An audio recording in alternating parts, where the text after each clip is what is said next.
The third problem that the president has was best articulated by Niccolo Machiavelli in the 15th century, where he said there is nothing so difficult in all of human affairs than to change the established order of things. Because, I'll switch now to Clinton's 21st century jargon, because the people who have got it are certain of what they're going to lose, and the people who will gain are uncertain of their advance. So, you figure, if we spend 16% of GDP on healthcare and Canada spends 11 and all our other major competitors are between 9.5 and 10, that means we're spotting all of our competitors $750 to $800 billion a year. If we insure 84% and they all insure 100, where is the money going? Follow the money. And so that's what we're all facing. And that's what the President and the Congress are facing.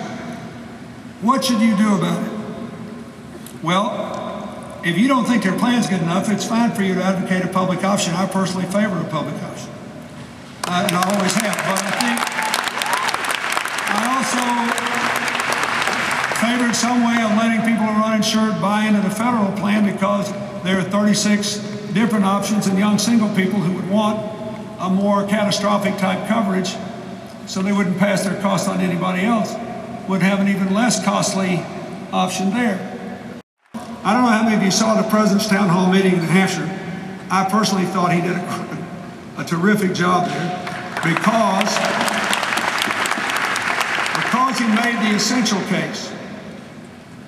And I must say, I read a lot of your blogs on healthcare. But they basically assume that everybody who's reading has the same base level of knowledge you do. They start off here and go up. And I do, so I like them.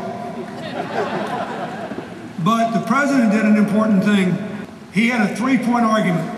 Number one, the worst thing of all and the most danger to the most people is sticking with the status quo. It is bankrupting America, making families insecure, and undermining the future of the country.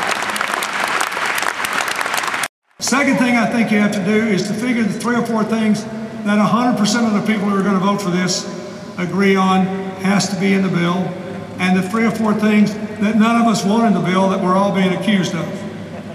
I personally think, helping somebody draw up a living will is not the same thing as inviting seniors to die. Then you can say whatever you want about it. Here's what's wrong with the Senate plan, here's what's wrong with the House plan. Whatever you believe is fine. Trying to hold the progressives' feet to the fire is fine. Trying to get the best bill you can is fine. But first, we have to win the big argument. The worst thing to do is nothing. Here are the things that everybody wants. Here are the things that nobody wants. Then here are your differences. If you could do that, you can reach millions and millions and millions of people, and one good day in New Hampshire does not a campaign make. The President needs your help, and the cause needs your help. This is really important.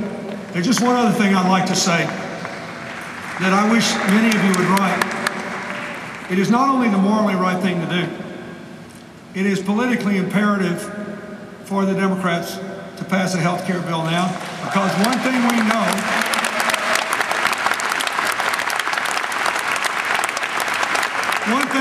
and that I've lived through is that if you get out there and then you don't prevail, the victors get to rewrite history. We actually pleaded with the chairman of the House Ways and Means Committee to let us send a report with recommendations and have them write the bill. And he said, I will not take this up unless you send me a bill. The interest rates will swarm my committee alive. There's not enough base level knowledge in the Congress to resist it, and we will never get anywhere. This will not happen unless you give a bill. So we did as we were required to do by the congressional prerogatives. Now, there are lots of other examples. The point I'm trying to make is, do you want to go through that again? Of course you don't. I'm telling you, I don't care how low they drive support for this with misinformation. The minute the president signs a health care reform bill, approval will go up because Americans are inherently optimistic.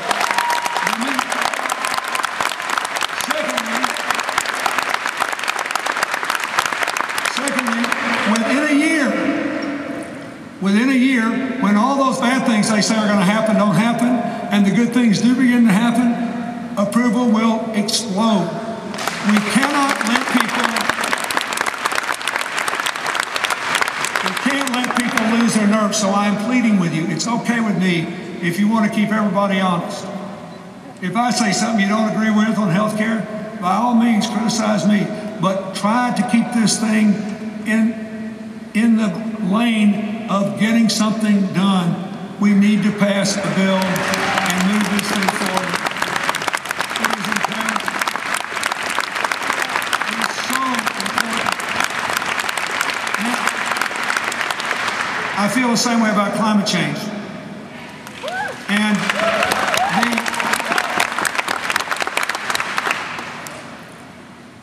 if you notice, the bill that the House is working on, they estimated that it wouldn't have such a big impact in reducing emissions. Then there was a second estimate that said, well, maybe it would be twice as much as we thought. And it was all due to things that had nothing to do with cap and trade and everything to do with accelerating our movement to electric cars, accelerating our movement to efficient buildings, accelerating our movement to efficient electricity generation, and closing some of these old coal-fired power plants. So, again, I say the same thing. The president stuck his neck out here, the Congress has stuck its neck out. We got to have a bill. And we'll never get China and India to play it. We will never get them in the Copenhagen process unless we have a bill. But if you want the progress, let's look at what really works. There are a lot of practical things that need to be advanced before we can get there. I'll just give you one example. This Cash for Clunkers program has worked great, right? Better than all the mechanisms of reorganizing the oil industry and everything. Cash for Clunkers has worked great. We ought to put that on steroids when we can sell electric cars and buy them.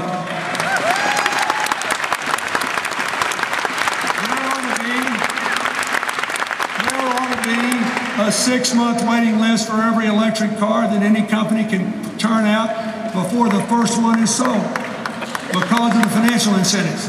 You should advocate that. It'll make a huge difference. The other thing I'd like to say is the biggest thing we could do to help the president economically and help our country economically is to concentrate on the least sexy part of the climate change debate, efficiency. The American Council of Energy Efficiency says we can get half the greenhouse gas savings we need by 2050 with only efficiency. McKinsey says if we spend $520 billion on energy efficiency, we can save almost $1.2 trillion, net out about $700 billion in lower electric bills. I know this. What is the problem? The problem is there is no parallel financing for clean energy in America. If you want to build a coal-fired power plant, you can finance it over 20 years.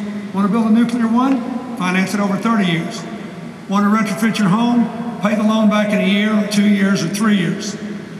California has decoupled their rates, and a couple of other jurisdictions, Puerto Rico, Arkansas, and a few others have followed suit now.